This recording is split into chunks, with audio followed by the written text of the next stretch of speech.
9 प्रश्न आए थे। यूनिट 2 से हमारे 13 प्रश्न आ गए, प्लस 10 प्रश्न आप विज्ञान वाले भी इसी में ऐड कर सकते हो, तो कुल मिला के हमारे 23 प्रश्न हो गए। और मेरे ख्याल से रिसेंट वाले सभी पेपरों में एकमात्र ऐसा पेपर है जिसमें यूनिट 2 से हमें डायरेक्ट प्रश्न इतने कम देखने को मिले। 13 में 1-2 और ऐड कर लो, बाकी 15 से ऊपर इसमें प्रश्न नहीं पूछे गए थे। फिर यूनिट 3 में हमें सबसे अधिक प्रश्न पूछे गए तो 9, इसमें भी हमारे पास भारतीय काव्य शास्त्र से ज्यादा प्रश्न थे, भारतीय काव्य शास्त्र से अधिक प्रश्न थे।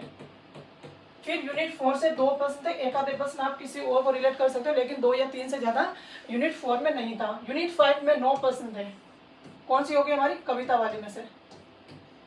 फिर यूनिट 6 से हमारे पास 9 प्रश्न हो गए, यानी कि उपन्यास है,